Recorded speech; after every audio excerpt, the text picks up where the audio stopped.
올 여름 개봉하는 영화 중에 달빛 속의 제자들이라는 영화가 있다고 합니다. 영어 제목으로는 Disciples in the Moonlight인데 내용이 미국에서 제작되는 영화인데 내용이 참 독특합니다.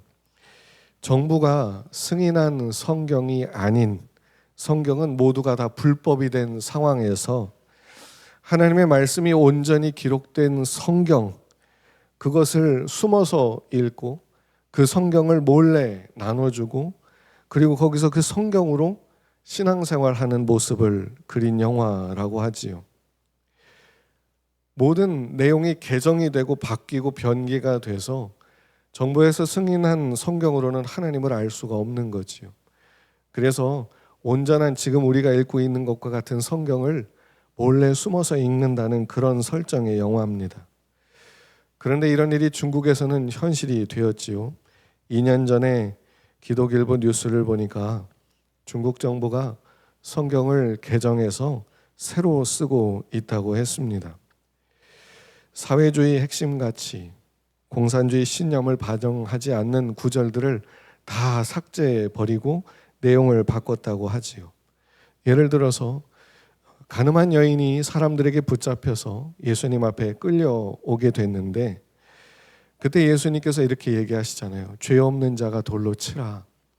그러니까 돌을 들고 있던 사람들이 돌을 놓고 다 돌아갔다는 얘기지요. 그런데 이 부분을 고쳤다는 거예요. 예수님이 나도 죄인이다 하면서 돌을 들어 그 여인을 쳤다는 겁니다. 이런 식으로 내용을 바꿨다는 거지요.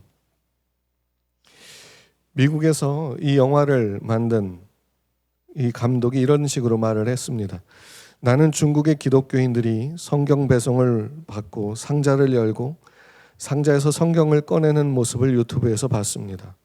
그 성경에 키스를 하고 성경을 껴안고 성경을 가지고 우는 모습을 봤습니다. 이런 모습을 보면서 나는 하나님의 말씀을 절대적인 소망, 절대적인 권위, 절대적인 진리로 소중히 여기고 있는지를 되묻지 않을 수가 없었습니다. 그래서 미국과도 같은 자유로운 기독교가 자유로운 국가에서 지하교회의 모습을 설정하면서 영화를 그렸다는 거지요. 이런 내용을 보면서 우리는 과연 하나님의 말씀인 성경을 소중히 여기며 그 하나님의 말씀을 통해 하나님을 알아가려고 애쓰고 있나 이것을 한번 생각해 보게 됐습니다. 그런데요, 우리 같은 경우는 성경을 정부가 인정한 성경만 합법이고 나머지는 불법이 되는 그런 사회가 아니잖아요. 우리가 성경책이 얼마나 많습니까? 집에도 있고 차에도 있고 교회에도 있고 다른데 아무데나 성경책을 놓을 수 있고 핸드폰으로도 성경을 읽을 수가 있습니다. 그런데 성경이 그렇게도 많은데도 성경이 말하는 하나님, 성경이 말해주는 예수 그리스도, 성경이 말해주는 하나님의 사랑, 성경이 말해주는 하나님의 은혜 참 몰라도 너무 모르고 살고 있지 않은가 싶습니다.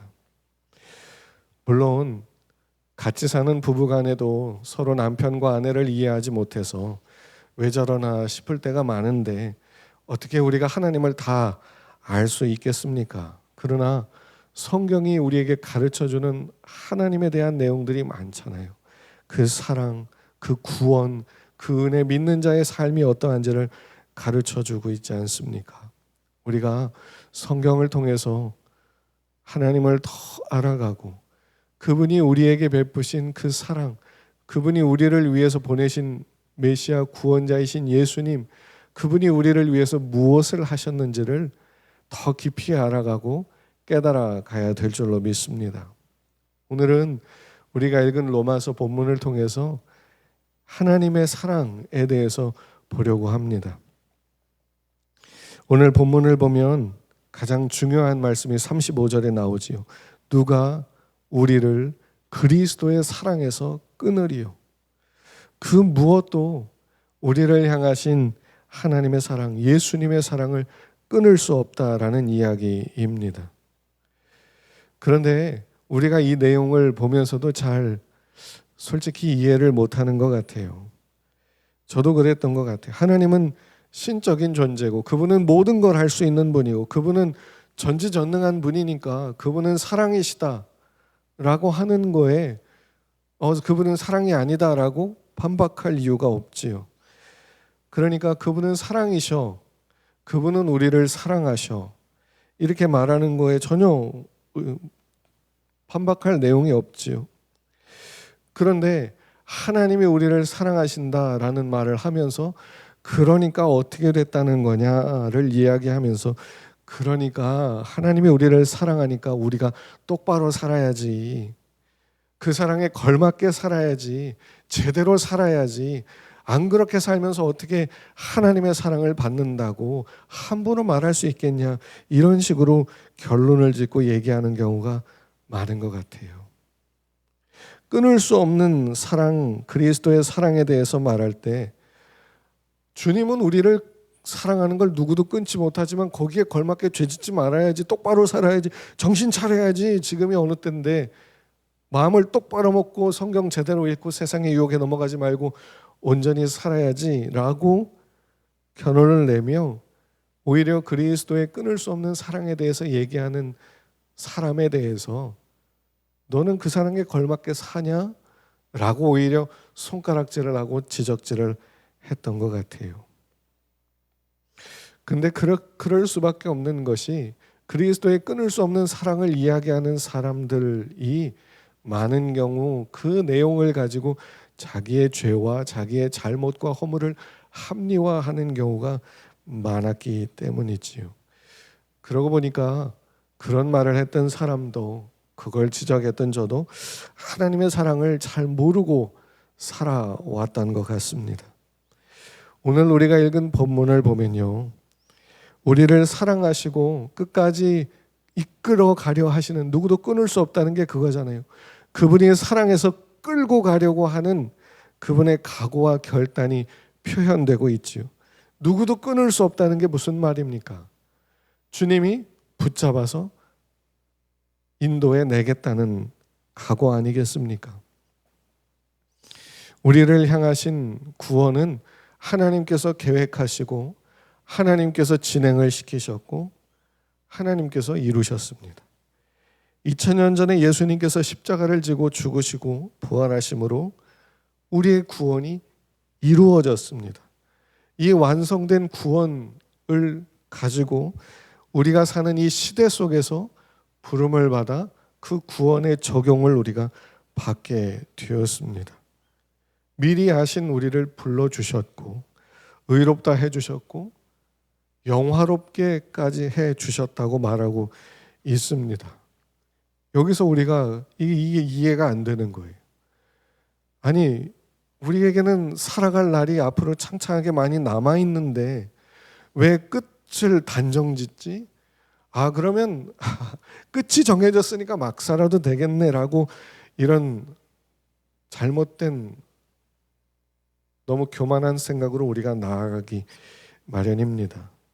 30절을 보겠습니다. 미리 정하신 그들을 또한 부르시고 부르신 그들을 또한 의롭다 하시고 의롭다 하신 그들을 또한 영화롭게 하셨느니라.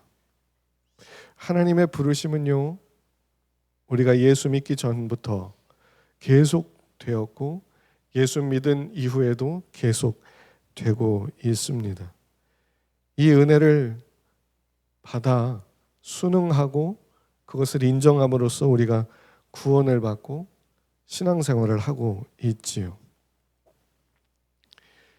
이 구원의 마지막, 우리에게 주시는 영광과 승리, 이것을 하나님이 정해놓으셨고 우리는 그 길을 걸어가는 사람들이라는 겁니다. 그런데 그 과정이 고난이래요. 로마서 5장에 따르면 이 과정은 고난으로 인도되는 과정이래요. 이 고난 때문에 이 고난을 도무지 이해할 수가 없어서 내가 구원받았나? 내가 마지막에 천국에 들어가나? 영광에 이를 것인가? 영화에 이를 것인가? 그 소망이 늘 흔들리고 그래서 항상 넘어지고 쓰러질 때가 많지만 그렇기 때문에 성경은 주님께서 믿는 자들을 끊임없이 권면해 준다고 말해주고 있습니다. 로마서 5장 5절을 보면요, 소망이 우리를 부끄럽게 하지 아니함은 우리에게 주신 성령으로 말미암아 하나님의 사랑이 우리 마음에 부은 바 됨이니, 그 사랑이 우리 마음에 부은 바 되었다. 무슨 말입니까? 그 사랑이 우리를 붙들어주고 계시다는 거지요. 늘 함께하고 계시니 소망이 흔들리고 믿음이 부서진 것 같고 모든 삶 속에서 이해할 수 없고 납득할 수 없는 상황 속에서도 믿음의 길을 계속 걸어가라 권면하는 겁니다. 그렇게 살다가 실패하고 망할 거라고 염려되고 걱정되겠지만 그러지 않을 거라는 거죠. 그 사랑이 우리를 권면하고 또 권면하는 겁니다.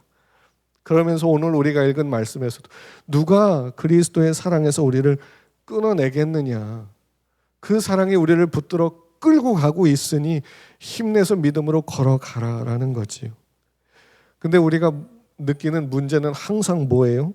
아니, 그 사랑이 우리를 붙들고 있으면 내 마음에 확신이 넘쳤으면 좋겠는데, 항상 기분이 막 밝고 열정적이고 막 뜨겁고 뭐든지 하면 될 것 같은 이 굉장한 넉넉함이 있으면 좋겠는데, 항상 조급하고 항상 안절부절하고 항상 조마조마한 마음으로 살아가야 되는 것, 그게 감당하기 어려운 거지요.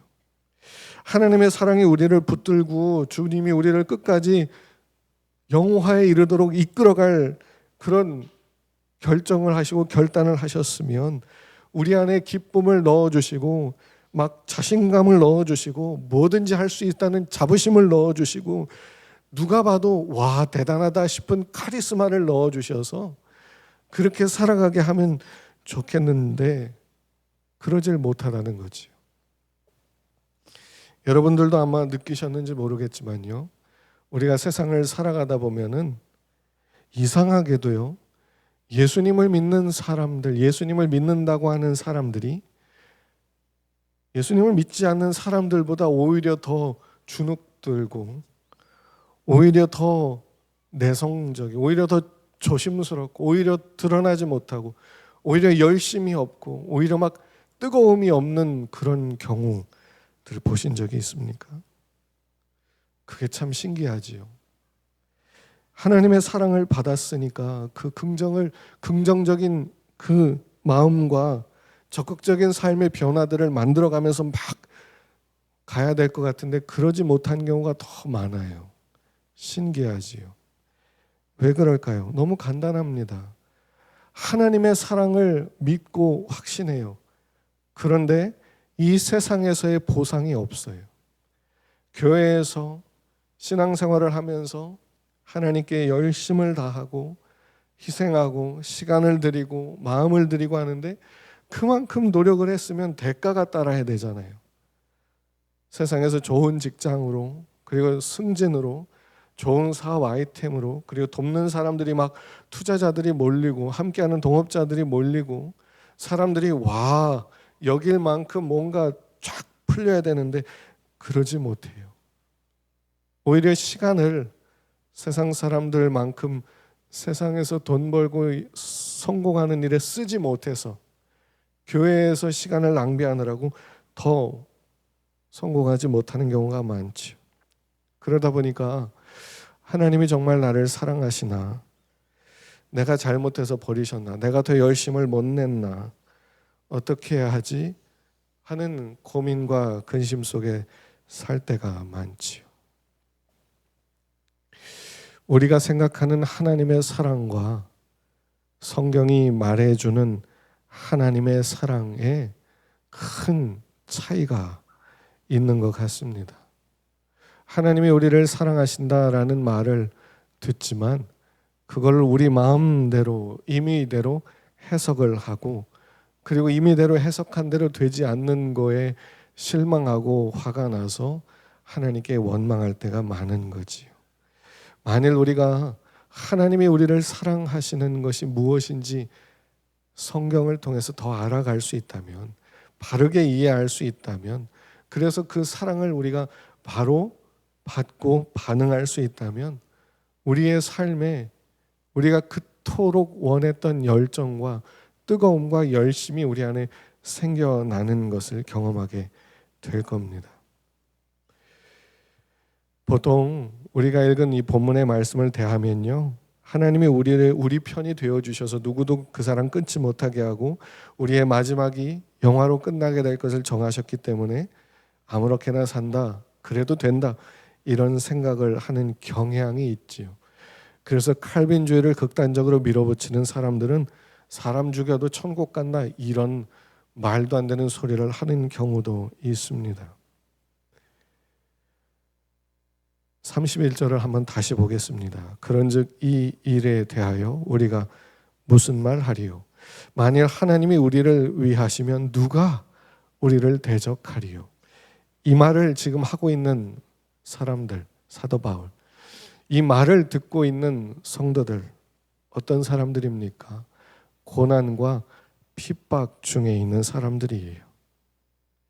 두려움이 들고 공포가 들고 답답함이 드는 상황 속에서 고백하는 내용이에요. 이 고백을 하면서 뭘 각오하냐면 끝까지 난 살아낼 거야 라고 말하는 겁니다.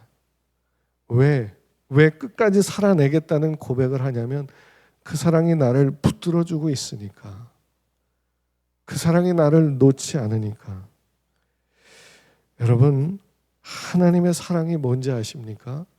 하나님의 사랑은 그 상대방에게 자신을 묶어내시는 거예요. 여기에서는 하나님의 사랑, 의지, 능력, 그거보다도 그 대상인 우리들에 대해서 초점을 맞추고 있어요. 32절에 보면요, 자기 아들을 아끼지 아니하시고 우리 모든 사람을 위하여 내주신 이가, 34절에서 죽으실 뿐 아니라 다시 살아나신 이는 그리스도 예수시니 그는 하나님 우편에 계신 자요 우리를 위하여 간구하시는 자시니라. 35절에서도 누가 우리를 그리스도의 사랑에서 끊으리요. 39절에서도 우리를 우리 주 그리스도 예수 안에 있는 하나님의 사랑에서 끊을 수 없으리라. 이게 뭡니까? 하나님께서 우리라고 하는 대상, 나라고 하는 대상에게 그분 자신을 묶으셨다는 겁니다. 지금 이 말을 하고 있는 사도 바울, 로마교회 성도들, 핍박과 고통 중에서도 어려움을 견뎌내며 믿음 생활하겠다라고 말해요. 바꿔 말하면 정말로 엮이고 싶지 않은 사람들, 그 사람들과 엮여 있을 것이고, 참고 싶지 않은 일들 참아낼 것이고, 보고 싶지 않은 사람들 보면서 살아가겠다는 겁니다. 왜? 주님도 나를 그렇게 대하셨으니까. 예수님을 전하는 것 때문에 핍박을 당하고 억울하고 답답한 일을 참아야 되고 가지고 있는 재산을 빼앗겨도 주님이 나를 사랑하셨으니 나도 이 상황에 묶여서 여기서 삶을 살아가겠다라고 다짐하는 거지요. 하나님의 사랑의 가장 큰 특징은요, 그 대상, 사랑하는 대상에게 자신을 묶는 거예요. 고린도전서 13장을 흔히 사랑장이라고 부르지요. 13장 서두에서는 사랑은 추상적인 게 아니다 라는 점을 세 가지를 들어서 이야기를 해요. 사랑은 천사의 말이 아니다. 천사가 하는 말처럼 그렇게 듣기 좋은 말을 해주는 그런 거 사랑 아니야. 사랑은 산을 옮기는 능력이 아니다. 뭐가 필요해? 내가 다 해줄게 하면서 산을 옮기고 해주고 싶은 거 다 해준 그런 거 사랑 아니야. 사랑은 자기 몸을 불사르게 내주는 정열, 그런 것도 사랑 아니야. 그러면서 사랑이 뭐라고 얘기합니까? 고린도전서 13장 4절을 보면 이렇게 말해요. 사랑은 오래 참고, 사랑은 온유하며, 시기하지 아니하며, 사랑은 자랑하지 아니하며, 교만하지 아니하며. 사랑을 처음으로 정의하는 말이 뭡니까? 사랑은 오래 참고. 오래 참는 게 뭐예요? 상대방을 참아주는 거예요. 기다려주는 거예요. 왜? 사랑하니까. 사랑은 나 혼자 고결하게 뭘 하고 열정적이고 막 그런 게 아니에요. 사랑은 항상 상대방에 대한 거예요. 상대가 있어요. 대상이 있어요. 하나님의 사랑의 가장 큰 특징은 참는 겁니다. 누구를? 우리를, 나를. 우리의 불순종, 우리의 불신앙, 우리의 무지함, 게으름, 미움, 분노, 시기, 질투, 정욕, 쾌락, 내 자신의 것을 이루어가려고 하는 그런 것들, 그런 것을 하고 있는데도 참아주시는 거예요. 하나님의 사랑은, 야, 하나님이 사랑하니까 괜찮아, 다 괜찮아, 다 천국 갈 거야, 걱정 마, 이게 아니라 하나님이 사랑하셔서 우리를 기다려주시는 거지. 그러면서 우리가 있는 곳에 우리와 함께 묶이셔서 내 옆에서 답답해하는 나와 함께 같이 답답해하시고 같이 괴로워하시고, 그러면서 우리로 회개하도록 다독이시고 권면하시고, 그리고 그분이 가셨던 십자가의 길로 같이 가자 하며 붙들고 이끌어 가시는 거, 그게 사랑이지요. 그렇게 해서 우리의 영화 끝이 정해져 있는 겁니다. 왜? 예수님이, 그분은 하나님이시잖아요. 그분은 하나님과 같이 있으면 되잖아요. 굳이 이런 고통 당할 필요 없잖아요. 근데 우리와 같은 이 한계를 지닌 몸으로 오셔서 우리 곁에 서셔서 우리에게 그분의 삶을 묶어버리시고, 우리가 당하는 고통과 우리의 부족함, 우리의 죄악과 우리 허물과 우리의 모든 것 가운데 그분이 참여하시면서 내가 너를 붙들고 저기까지 갈 거야. 저기 영화에 이르기까지 너를 놓지 않을 거야. 포기하지 않을 거야. 내가 힘들 때 내가 도와주고, 쓰러지면 일으켜주고, 울면 내가 안아줄게. 그리고 같이 가자. 이게 하나님의 사랑이지요. 보통은 성경에선 연합이라고 하는 말로 표현이 돼요. 로마서 6장 3절부터 5절을 보면요, 그리스도 예수와 합하여 세례를 받은 우리는 그의 죽으심과 합하여 세례를 받은 줄을 알지 못하느냐.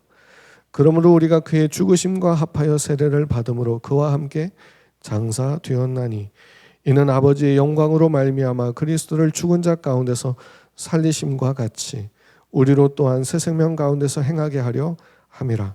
만일 우리가 그의 죽으심과 같은 모양으로 연합한 자가 되었으면 또한 그의 부활과 같은 모양으로 연합한 자도 되리라. 연합이라고 하는 말을 쓰지요. 생사고락을 같이 한다는 말입니다. 이러한 하나님의 사랑을 우리에게 극명하게 잘 보여주는 이야기가 구약 성경에 나와요. 호세아입니다. 하나님께서 호세아를 찾아오셔서 호세아 선지자에게 말씀하셨어요. 음란한 아내를 얻으라. 음란한 여자를 찾아가 아내로 삼아라. 그래서 호세아는 디블라임의 딸 고멜을 아내로 맞이했습니다.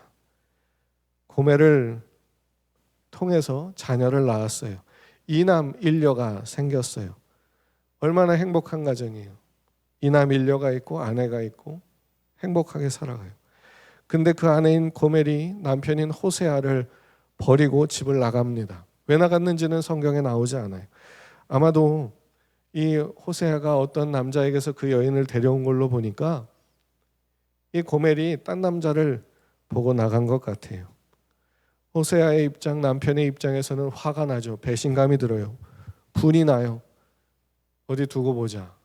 화가 나요. 그런데 하나님은 이러한 호세아 선지자를 찾아와서 말해요. 너의 아내이기를 포기하고 집을 나간 그 여자를 찾아와라. 그리고 데려와서 또 같이 살아라. 하나님의 말씀을 들은 호세아 선지자는 은 15개와 보리 한 호멜 반을 가지고 집을 나섭니다. 아기들을 누구한테 맡겼는지는 모르겠어요. 그걸 가지고 어떤 남자에게 가 있나 찾아가기 시작합니다. 그리고는 자기 아내가 있는 곳을 발견했어요. 그리고는 가지고 갔던 걸 다 주고 아내를 데려옵니다. 그리고는 아내를 타이르며 또 권면하며 또 마음을 다 쏟아주며 데리고 살게 됩니다. 하나님께서 이 호세아 선지자를 통해서 보여주려고 하시는 게 뭡니까? 하나님의 사랑이에요. 하나님은 그분 자신을 그 백성에게 묶으셨어요. 그래서 그 백성이 뛰쳐나가고 배신하고 믿지 않고 우상을 쫓아가도 끊어버리고 멸망시키고 죽여버리지 않아요. 또 찾아갑니다. 또 그들을 데리러 갑니다.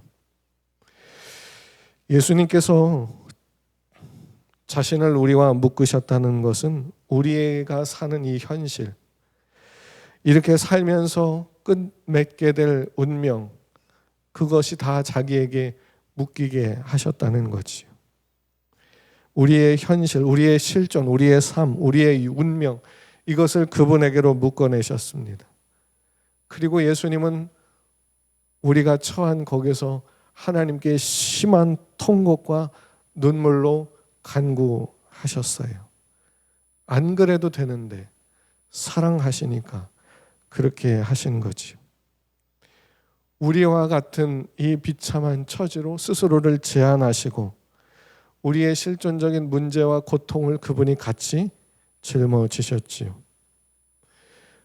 그러면서 우리를 손을 붙잡고 영생으로 데리고 가는 겁니다. 여러분, 우리는 그렇게 이끌려서 거기에 이르게 될 겁니다. 주님 손에 붙들려서 반드시 거기에 이르게 될 겁니다. 우리의 부족함과 연약함이 문제되지 않는 것은 그분이 우리를 붙들고 데리고 가 주실 것이기 때문이지요. 이러한 예수님 사랑, 예수님께서 묶지 못할, 구원해내지 못할 사람이 있을까요? 없습니다. 이렇게 우리에게 묶이신 그분께서, 예수님께서 우리를 데리고 가기 시작하시거든요. 어떻게 데려갈까? 여기서 우리가 많이 오해를 합니다. 열심히 신앙생활 잘하면 복을 받고 잘 못하면 벌 받고, 이게 다예요. 인과응보로 우리의 삶을 해석하는 게 다지. 그러니까 주님이 내 곁에서 나를 떠나지 않고 사랑하며 붙들고 끝까지 같이 가는데도 늘 불평, 늘 불만, 늘 분노, 늘 짜증. 날 사랑하면 도대체 이게 날 사랑하는 거냐고. 그러면서 우리가 열심을 내지 못해서 그런가 보다. 더 열심히 헌신해보자. 더 열심히 해보자. 이런 이야기만 하면서 살지요. 만약에 우리가 우리에게 그분을 묶으신 그분의 사랑을, 주님의 사랑을 안다면, 오늘도 우리와 동행하시고 끝까지 끌어서 놓지 않으시는 그분의 그 사랑을 안다면 힘겹고 고통스러운 이 삶 속에서도 믿음으로, 감사함으로, 소망으로 하루하루를 살아내게 될 줄로 믿습니다. 그리고요, 우리에게 자신을 묶으신 예수님은요, 우리와 함께 가시면서 우리를 또한 다른 이들에게 묶여 살도록 하십니다. 남편에게 묶이게 하시고, 아내에게 묶이게 하시고, 자녀에게, 부모님에게, 함께 사는 사람들에게, 성도들에게, 누군가의 동료에게, 친구에게 묶여 살게 하시죠. 그래서 그들 때문에 고통을 받아요. 괴로움을 당해요. 하나님, 이거 다 끊어주세요. 응답하지 않습니다. 왜요? 나도 너에게 묶여 너를 이끌어냄 같이, 나같이는 못할지라도 너도 거기서 누군가에게 묶여 내가 베푼 사랑만큼 너도 사랑해봐라. 그렇게 사랑하며 사는 것이 영광이기 때문에 하나님께서 우리에게 그렇게 하시죠. 그래서요, 우리도요, 안 해도 되는데 통곡해요. 심한 눈물을 흘리며 심한 통곡을 하며 하나님께 부르짖어요. 속상하고 답답한 가운데 하나님께 기도하며 은혜를 베풀어 달라고 간구하게 되지요. 우리는 보통 하나님의 사랑을 가지고 사람들을 설득해내며 하나님의 사랑합니다, 이렇게 하십시오 하면서 막 사람들을 끌어내고 막 움직이게 만들고 막 뭔가를 이루게 만들고 막 그 위에 군림하는 수단으로 하나님의 사랑을 쓰고 싶어 하지만 예수님은 그런 적이 한 번도 없었어요. 예수님은 누구 위에 힘으로 굴복시키며 힘으로 눌렀던 적이 한 번도 없었어요. 오히려 때리면 맞고 여기서 핍박하면 저쪽으로 가서 복음을 전하시고 귀신 들린 자에게서 귀신을 쫓아내 주시고 복음이 필요한 자들에게 들려주시고 그렇게 하셨어요. 바람과 파도를 잔잔하게 했던 그 능력으로 사람들을 잠잠하게 만드는 데 쓰지 않으셨다는 거지요. 예수님은 그분이 가신 그 길로 우리를 또한 이끌어 가고 계십니다. 그러니 우리의 삶이 겉으로 보이기에는 아무것도 아닌 것 같고 괴롭기만 한 것 같은 삶처럼 보일지라도 하나님이 붙들고 인도해 주고 계신 삶임을 알고 힘을 내어 사시기를 축복합니다. 지금 삶의 자리에 하나님이 묶여 놓으신 그들과 함께 지내십시오. 이런저런 명분과 이유로 멀리하지 마시고 그냥 묶인 채 지내십시오. 그렇게 거기에 있는 것이 하나님의 사랑을 나타내고 보이는 방법입니다. 대단한 걸 하지 않아도 좋고 줄 것이 없어도 좋습니다. 그저 내가 살아서 거기에 있는 것이, 묶여 지내는 것이, 그래서 그냥 같이 사는 것이, 그것이 전부여도 괜찮습니다. 하나님의 일하심이 거기에 있을 겁니다. 여러분, 우리를 향하신 하나님의 사랑을 바로 아시기를 축복합니다. 그분은요, 우리의 삶에 묶여 들어오셨어요. 그분이 스스로 묶여 오셨어요. 그리고 우리를 데리고 가세요. 그리고 천국까지 우리를 그렇게 데리고 가실 겁니다. 우리는 이 믿음을 가지고 사는 거지요. 이 믿음을 가지고 천국 간다는 이 믿음은 가지고 사는 거죠. 그냥 예수 믿었으니까 천국 갈 거야 막연한 그런 게 아니라 나에게 오셔서 나에게 붙어서 그분을 나로 끈으로 꽁꽁 묶으시고 십자가의 끈으로 묶어버리시고 그분이 나와 함께 하시며 내가 당하는 고통 속에 그분이 안 당해도 되는 고통을 같이 당하시며 위로하시며 용서하시며 같이 가주시는 거죠. 그러면서 그분의 영광과 영화로 우리를 데리고 가주고 계시는 겁니다.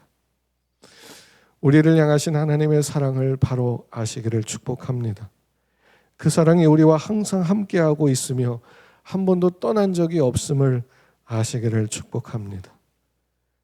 오래 참고 기다려주시는 그 은혜에 미안한 마음이 들더라도 감사하며 그 은혜를 더 구하며 확신하며 사시기를 바랍니다. 하나님이 우리를 오래 참아 기다려 주셨듯 우리도 누군가를 오래 참아 기다려 주며 살아야 되지 않겠습니까? 이게 믿음 아니겠습니까? 그래서 하용주 목사님은 믿음은 기다림으로 완성됩니다 라는 제목의 책을 쓰셨죠. 하나님의 사랑이 오래 참음이었듯이 우리의 믿음도 하나님이 일하시는 것을 믿고 오래 참으며 살아야 되는 것 아니겠습니까?